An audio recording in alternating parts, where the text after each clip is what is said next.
asifiwe. Amen. Tukutane hapa hewani. Haleluya. Amen. Asubuhi ya leo nashukuru Mungu amenilinda, ameweza kunibariki, na nashukuru sana kwa sababu ya pia kukuwezesha kufika katika ibada hii ya leo. Jisikie ukiwa mahali panapostahili, na tutaweza kwenda moja kwa moja kwa sababu ya wakati katika neno la Bwana. Kule Machakos ni kwema na Mungu ni mwaminifu. Nataka tusome Zakaria chapter number 2, kitabu cha Zakaria chapter number 2. Zakaria kifungu ya pili.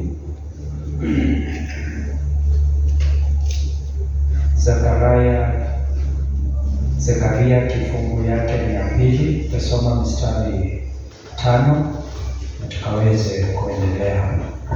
Zakaria chapter 2 verse 1 to 5. Mary, kiona Biblia ya Kiswahili pale, my was still searching. Okay. Nione kama tafunguka hii. Imefunguka. Zakaria kifungu tutasoma kwa lugha ya Kiswahili sababu tuko na lugha ya Kizungu pale kwa imefika. Zakaria chapter 2 verse 1 to 5 nitasoma. Kisha nikatazama juu, pale mbele yangu aliyekuwepo mtu mwenye kamba ya kupimia mkononi mwake. Nikamuuliza, unakwenda wapi? Akanijibu, kupima Yerusalemu, kupata urefu na upana wake. Mstari wa 3, kisha malaika aliyekuwa akizungumza nami akaondoka. Malaika mwingine akaja kukutana naye na kumwambia, kimbia umwambie yule kijana, Yerusalemu utakuwa mji usio na kuta kwa sababu ya wingi wa watu na mifugo iliyomo.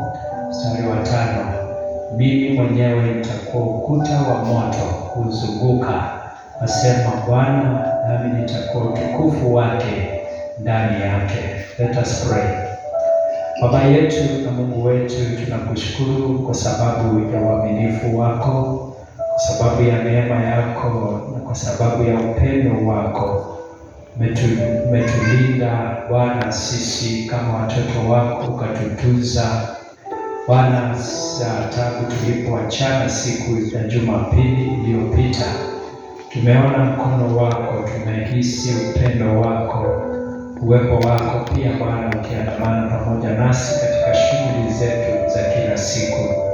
Bwana, kutuamsha tukiwa hai Bwana, na kutulinda mpaka usiku tunapokwenda kupumzika. Bwana, hii ni dhihirisho kana kwamba wewe unatupenda. Asante pia kwa kutuwezesha kuingia madhabahuni mwako kanisani asubuhi ya leo kuja ili Mwenyezi Mungu tukaweze kukuabudu, tukakutane nawe, kanene nasi na ukaweze kutubariki.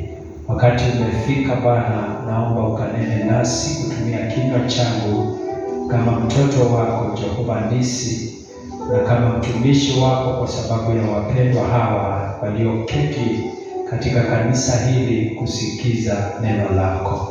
Kisha baadaye Bwana, tukishafika mwisho tutakushukuru. Inuliwa na uhimidiwe, na ni kwa Yesu Kristo tunaomba na kuamini. Amen. Kwa wale labda ni wageni, mimi naitwa Mchungaji Halan, natoka kule Machakos, na nampenda Mungu na nimebarikiwa. Nataka tuangalie somo la leo ambalo kichwa chake nataka kunena kuhusu mipango ya Mungu kwa watu wake. The Lord's plan for his people, mipango ya Mungu kwa watu wake. Lord's plan the plan of the Lord, ama the Lord's plan for his people. Na niseme mahali tumesoma katika hiki kitabu cha Zekaria, ukisoma utaona kana kwamba Zekaria alikuwa nabii ambao wasomi wanasema alikuwa nabii mdogo ama minor prophet, ambaye alihudumu kule Israeli, na alikuwa ananena kuhusu Yerusalemu. Yerusalemu ni mji mkuu wa kule Israeli, ambao wengi wetu tunajua kana kwamba Yerusalemu imezungukwa na milima. Nasemekana kana kwamba huyu mtumishi wa Mungu aliyekuwa anazungumzia Yerusalemu ni this is one of the oldest city, ile ambayo inahesabika kama ni moja ya zile ni kuu sana ama ni za zamani katika dunia, na iko na watu wengi sana, tukisoma leo katika mitandao ama katika mahali tunapokea habari, tunaona kana kwamba Kenya tuko na watu population kama 50.6 as it now, lakini Yerusalemu iko na population ya 987 million, 97.9 million. Sio ni watu wengi, hao ni watu wengi sana. Na Yerusalemu ni mji wa Bwana kwa sababu iko kule Israeli, na Mungu kuna vile alisema kuhusu wana wake wa Israeli, akasema hata kama imefika mahali wakawa watu waliomwasi, anawapenda, atawatunza na baadaye atawapokeza wokovu. These people will not perish at the end. God loves them. He loved them before, na hata amesema hata kama wamekuwa wakimwasi, yeye anawapenda, atawatunza. That's why mataifa yote duniani anategemea Israeli kwa hekima, kwa sababu hawa ni watu ni watoto waliopewa hekima, wakapewa mamlaka, wakapewa that we normally call favor by God.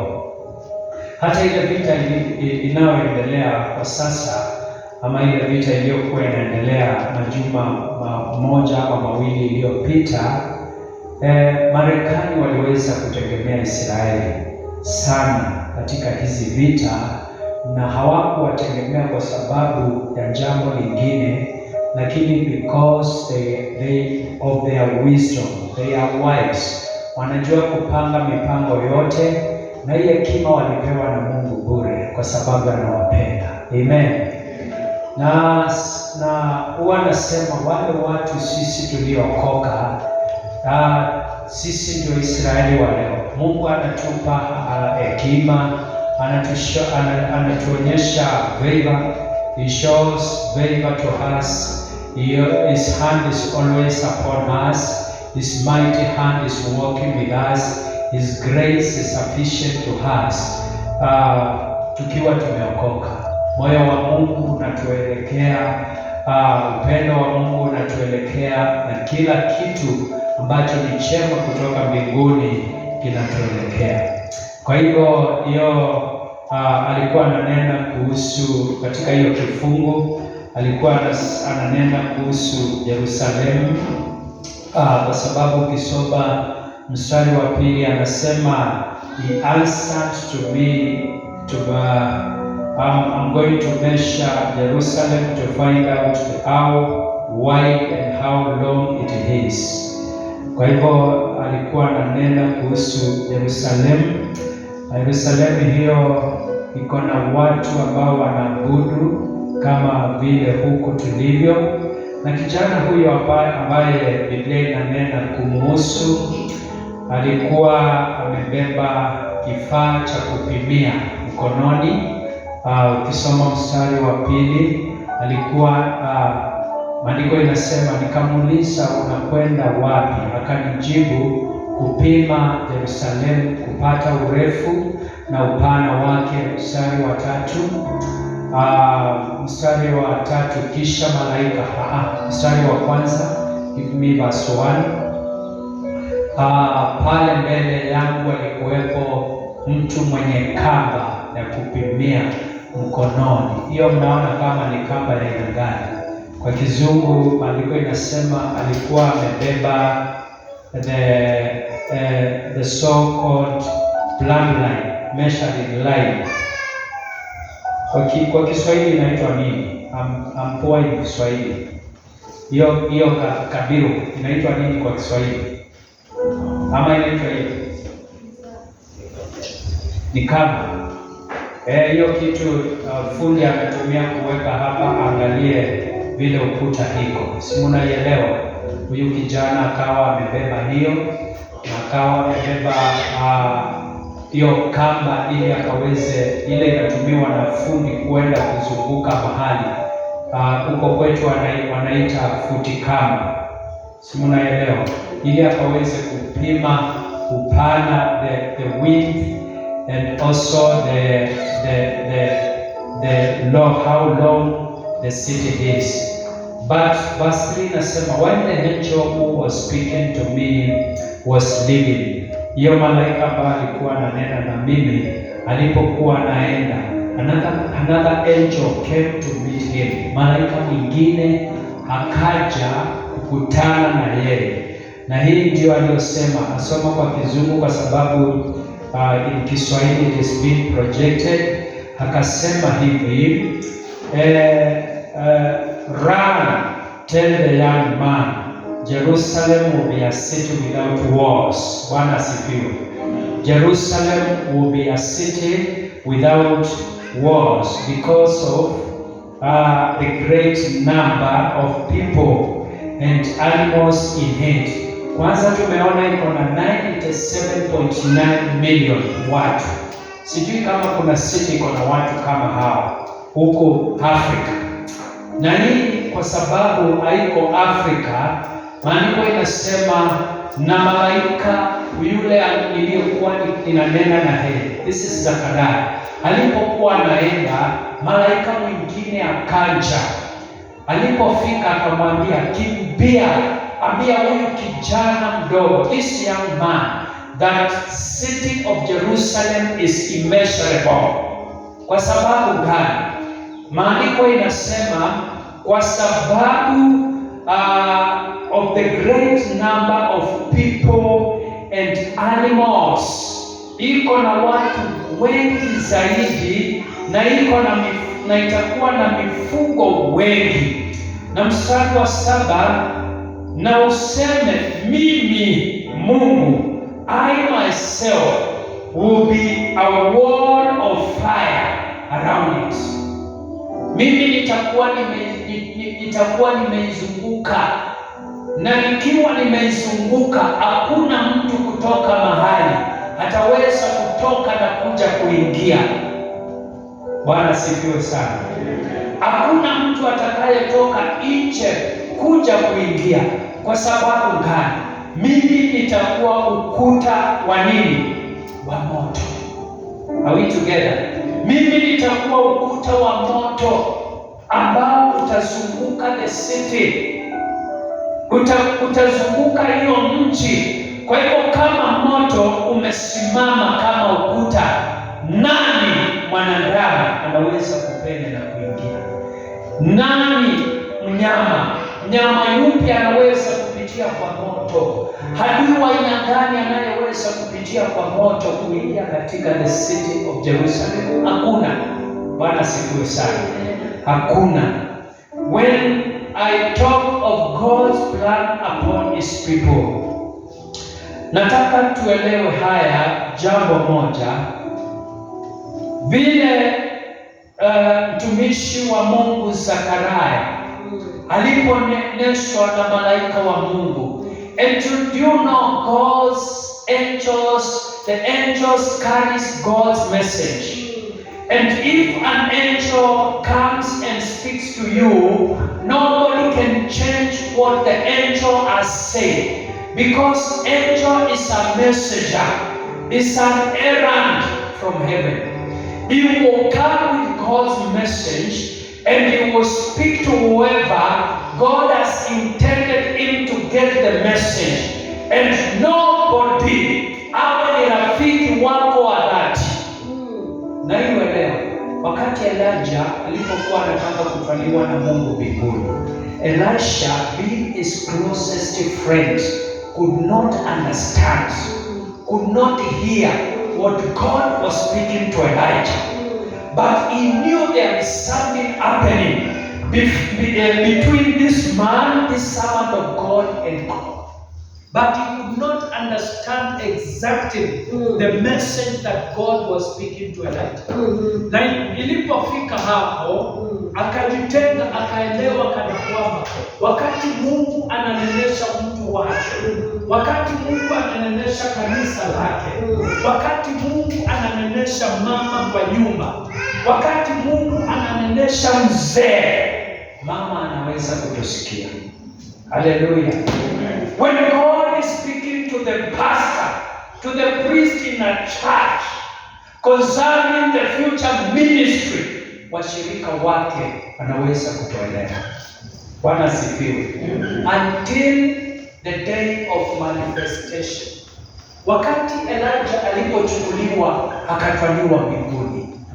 This is the day that Elisha understood that whatever I was thinking, kile ambacho nilikuwa naona, hata kama haikuwa clear, it was true. When whatever God has planned for Elijah came into accomplishment. Hallelujah. Kwa hivyo nilikuwa na emphasize na kusema, Zakaria nabii wa Bwana, mtumishi wa Bwana, malaika akawa anamuelekeza, anamwambia kimbia, enda ambia huyo kijana arudi, kwa sababu Yerusalemu ni mji ninaopenda, ni watu ninaowapenda. Hawawezi, Yerusalemu iwezi kafikika na mwanadamu wa kawaida. It is only me. Nikisema wewe ingia, utaingia, kwa sababu yeyote atakayetaka kuingia ili kupiga wana wangu atakuta mimi nimesimama kama ukuta wa moto.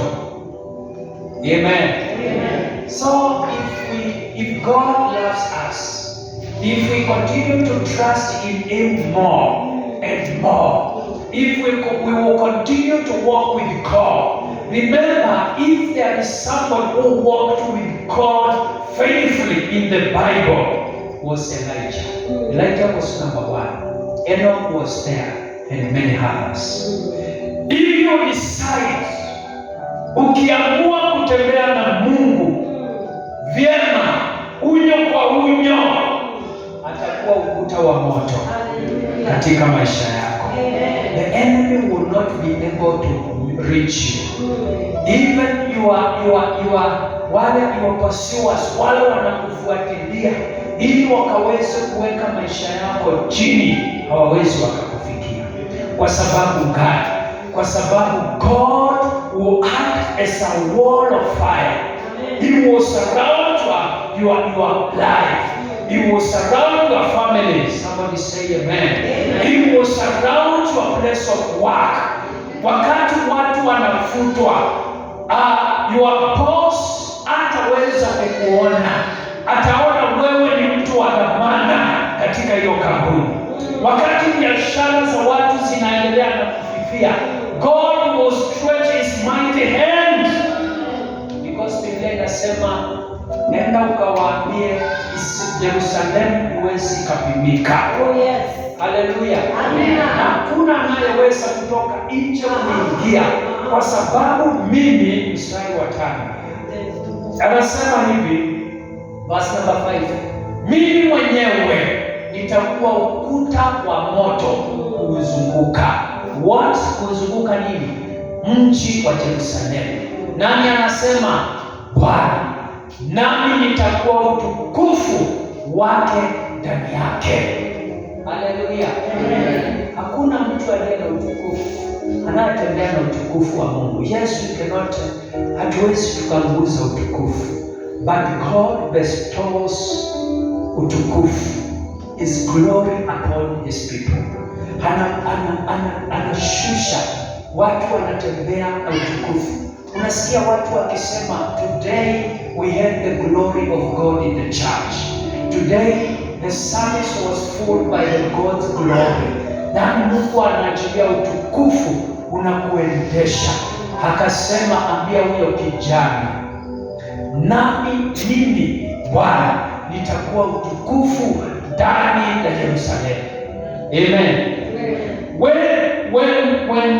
When the plans of God upon your life are there, nobody, sikiza number one, God said,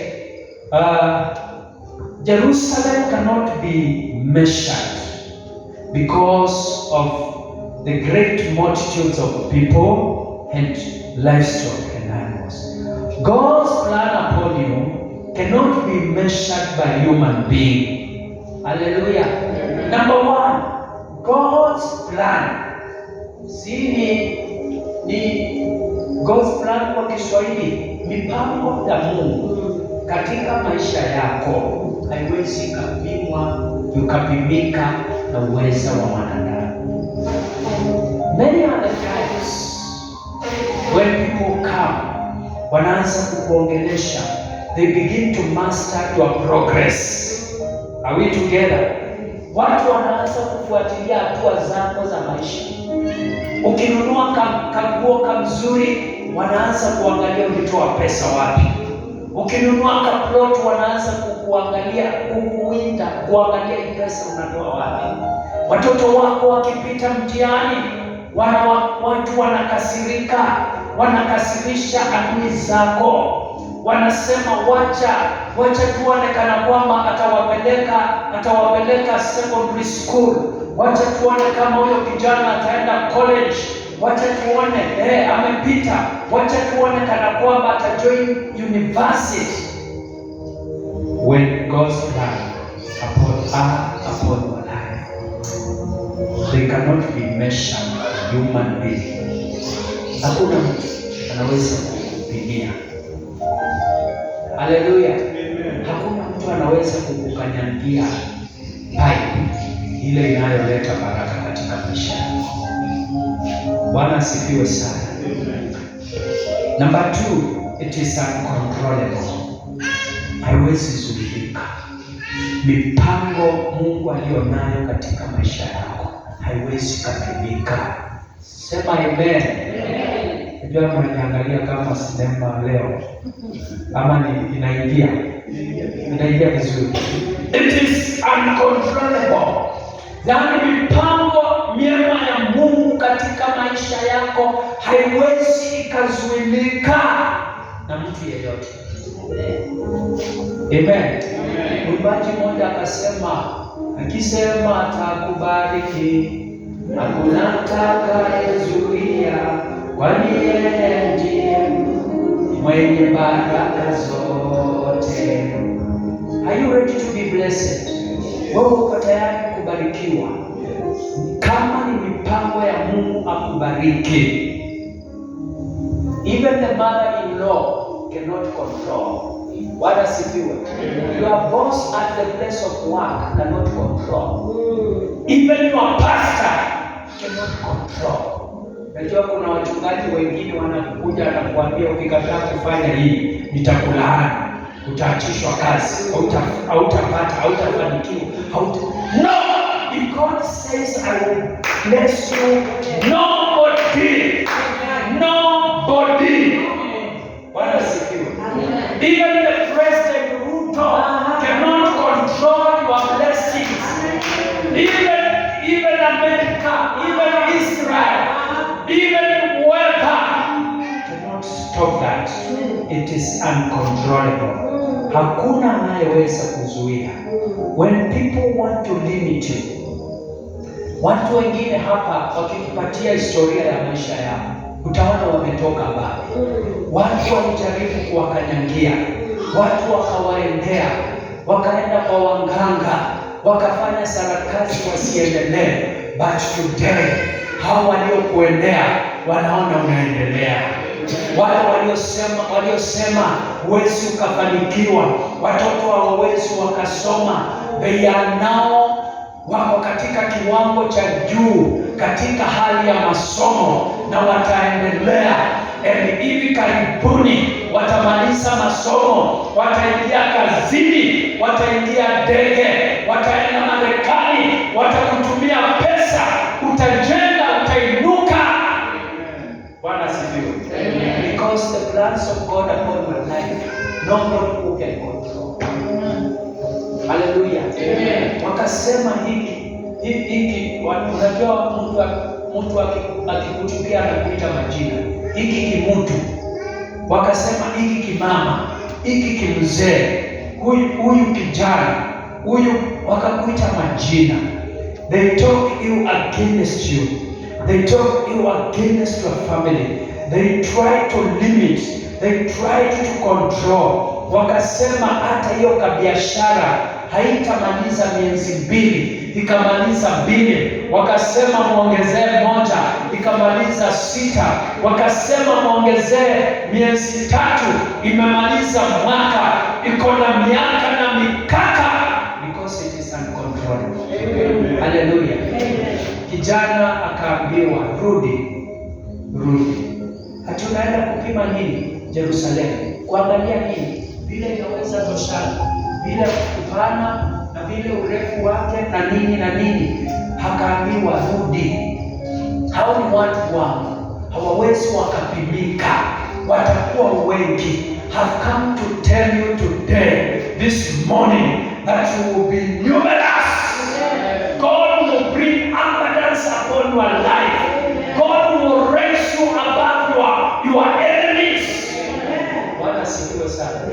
Umaskini will not be your portion anymore. If you walk with God, if you become like Jerusalem, God will continue to love you. Utakuwa a city of its own, ambaye Mungu atasema huyo mzee hawezi kuzika. Bwana asifiwe sana. Huyo mama hawezi fanya nini? He is untouchable because I myself nimemzunguka na moto. Unajua hata Mungu mtu aliyezungukwa na moto, when God becomes the wall of fire upon his life, upon her life, hata usiku akilala analala kama mtoto mchanga.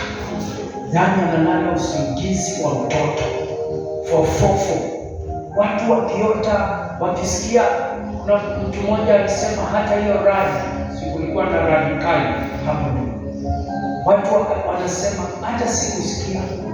Au kusikia ile ilikuwa inapasua nyumba, sikusikia. Kwa sababu God has given. Biblia inasema ni yeye anayempa mpendwa wake usingizi. Because usingizi ni kipawa kutoka kwa Mungu. When God surrounds you and his plan is upon your life, even the disturbances, the disturbances zile zinatendeka usiku, hata kama watu wanakuja kwako usiku wakati umelala, wanaanza kuzunguka nyumba yako wakisema mambo, wakisema maneno. Hallelujah. Amen.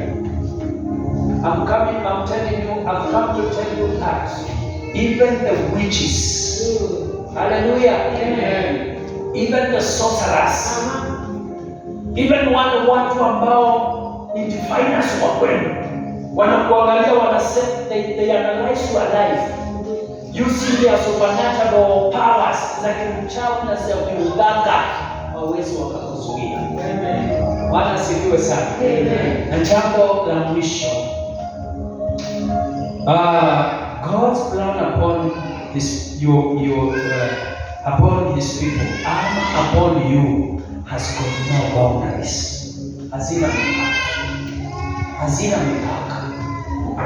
Hazina mipaka. No boundaries. Haina mipaka. It is infinite. Haiwezi kuwa na kiwango. It is unlimited. It is unstoppable, vile tumesema, haina mipaka. Watu wanajenga the institution na wanaandika, this is Pastor so, like if it is mine, this is Pastor Adams, majina ninaweka hapo, company limited. Inamaanisha nini? Company limited. Nobody from outside who can come in to control my company. It is me na ni yangu, na ile mipango yote ya hiyo kampuni inatokana na mimi, kwa sababu mimi ndiye mwenye kampuni. Bwana asifiwe sana. Kwa hivyo if there will be forces from outside, external forces coming to interfere with my company, I can sue them. Si kweli? Because it is not a partnership. This is my own company. Na nimeandika Pastor so and so company limited. Inamaanisha I am the super. Sivyo? I am the super boss. I am the overall. Hakuna mtu anaweza toka. Kama ni kitu kuhusu kampuni, inatokana na mwenye kampuni, inatokana na sheria za kampuni, mimi nimetunga na watu wangu, na kile chochote kiko hapo, hakuna anayeweza kuja kuingia. When I talk of unlimited blessings, Bwana sifiwe sana. Mungu akisema huyu mtu nitampa baraka, hiyo baraka haitakuwa under a certain circumstance, zitakuwa zimefurika. Mko pamoja? Zitakuwa ziko na wingi, zitakuwa ziko na utele, zitakuwa zimefurika katika maisha yako. Ushakutana na mtu anatembea na ako peke yake, na anatupa mikono na anaongea peke yake kwa njia. Nakutana tu na mama, the road is very clear, it is very clear, na ako peke yake na anaongea. Unaona tu anaongea, anasimama tu kama anaongea na mtu. Kwa sababu gani? Labda this mama is overwhelmed by stress, amebeba mambo mengi katika maisha yake, anasikia uzito, mpaka wakati mwingine anateta na ndani, na anateta mpaka maneno inatoka, anateta mpaka ile gestures ya mikono ni kama anatetesha mtu, lakini huyo mtu amemwacha nyumbani, ama mtu ako kazini, ama mtu ako na kesi na yeye, kwa sababu kwa moyo wake amebebeshwa, ako na mzigo, na hawa watu ambao wamemweka huyo mzigo, wakati anatembea anaongea na wao in the spirit, but people physically wanaona kana kwamba huyu mtu anang'ang'ana. When you have God's blessings upon you, unatembea ukiwa umetulia. Bwana asifiwe sana. Haulali kwa kanisa. Najua watu wengine wanakuja kulala kwa kanisa kwa sababu hapa ndio kuna amani.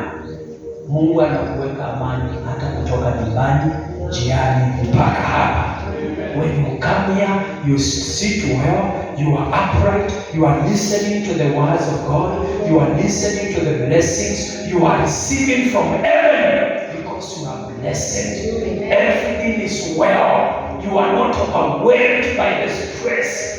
Haukuamka asubuhi na ni Sunday, jirani hapa anakutetesha, anakutukana, anasema hii. Mtu anakuja kwa kanisa akisema huyo mama atajua mimi ni nani. Nimeenda hiyo kanisa, lakini hiyo matusi na anakaa hapa tu, na unaona tu kuna kitu disturbing her katika moyo wake. Anasumbuka. God should give you peace. Hallelujah. Mungu akupatia amani, uwe na baraka ambazo haziwezi zikapimika, na mambo yako iende mbele. And again, if God's plans are upon your life, you will live protected. Utaishi mtu aliyeitwa. Naona wakati mwingine tunaona if President Ruto says he is coming to Athi River, watu wanaanza kuja Monday, akija Saturday, ili waanze kumonta. Ikifika Wednesday, security inaongezeka. Ikifika Friday, kila mahali unakuta magari ya polisi. Hiyo siku ikifika, analindwa kweli kweli, mpaka magari yale ya Mombasa Road yanawekwa kando, mpaka president aingia driva. Akisha ingia ndio watafanya nini? Magari yatafunguliwa, analindwa, analindwa. Amen. Wakati unaishi chini ya mipango ya Mungu, wewe umelindwa hata kuliko wakuu wa dunia hii. You are protected over the kids. You are protected over those that we call them prominent people, prominent men, watu persons of this world. Wewe unakuwa unalindwa. Na uzuri wa Mkristo wa kweli, wale watu wanaomlinda ni wale malaika ambao Zakaria anatuambia. Wale walimtokea wakamuuliza, huyu kijana anaenda wapi? Jana wakauliza kijana, huyu kijana anaenda wapi? They were conversing with them. Walikuwa wanaongea na Zakaria. Lakini kijana akapita mbele na malaika alipokuwa anaongea na mtumishi wake, akamuuliza kijana, where are you going? Kijana akasema, mimi naenda kufanya hivi. Malaika akasema, wewe kwenda shughuli. Akaachana naye. Biblia inasema akasema, lakini kwa maoni yangu akasema, just go. Alielewa. Na alipokuwa anaenda, baada ya kunena na mtumishi wa Mungu Zakaria, mwingine akaingia akamwambia, kwa nini umeachilia huyu kijana? Kimbia! Bwana asifiwe sana. Kimbia, mwambia rudi. Hawa ni watu wangu. As I finish Kingdom Come Church. Hallelujah. Hawa ni watu wa Mungu. Hatuwezi pimika, hatuwezi zuilika. Hakuna mtu atakayesimama kinyume na sisi akafaulu. Kwa sababu ngani? Mungu amesema hatuwezi pimika. Amen. Hebu jigonga useme, mimi siwezi pimika. Shetani, mimi siwezi pimika. Haleluya. Kwa sababu mimi ni mtumishi wa Mungu, na kile ambacho kimenizunguka ni ukuta wa moto. Haleluya. Usiku nitalala kama kitoto kidogo, asubuhi nitaamuka. I will be happy, I will be joyous, I will face the day with happiness, with joy, with laughter. Those people who try to, wale ambao watajaribu kuniguza, they will wataweza kuanguka, kwa sababu hakuna aliyeweza kushika moto na asichomeke. Kunaye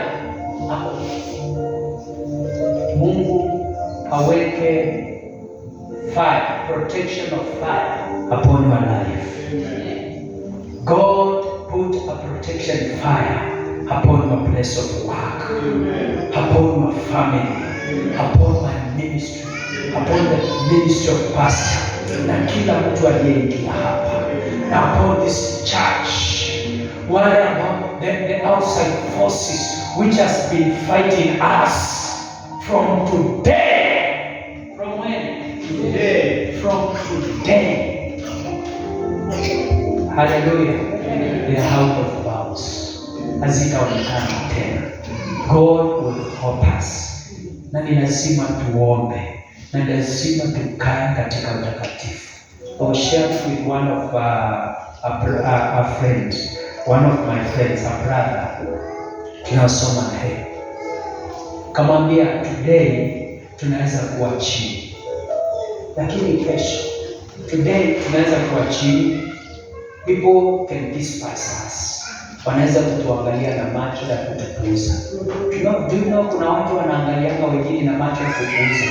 Hata asipokuambia, unaona hii macho unasema, hii pastor huyu mtu ameniangalia tu. Ameniangalia na macho ya nini? Kupuuza. Then direct unaona this person is despising me. Ni vile hawezi akakutema chini, Anajua kutema chini, si kutema mate. Ukiona mtu unamtema, huyu ni vile hataki kunitema, lakini macho yake yananiangalia kwa yananiangalia in a form that huyu mtu amenidharau. Kamwambia, people can despise you today, you can feel unaweza kuexperience uko downcasted, unaweza kuexperience you are nowhere, unaweza kuona umeanzia mbali, but tomorrow God will raise you to another level. But the condition is pray, live a righteous life, pursue righteousness, omba. Hiyo ndio kitu ya maana katika maisha ya Kristo. Nimekuja kukuambia hivi, kama unataka kwenda mbali, omba. Omba, omba, utafute uso wa Bwana aonaye kwa siri, hata kujibu kwa wazi. Mama, omba, omba, utafute uso wa Bwana aonaye kwa siri, hata kujibu kwa wazi. People despised David. Wakasema si kale kabalishoni, yule tu kijana ananuka bibi. I said that last Sunday. Ananuka nini? Ananuka mbuzi, ananuka kondoo, ananuka nini? Ng'ombe. Hata wakati mwingine ako na zile zinaitwa nini? Zile zinauma ng'ombe, zile kupe.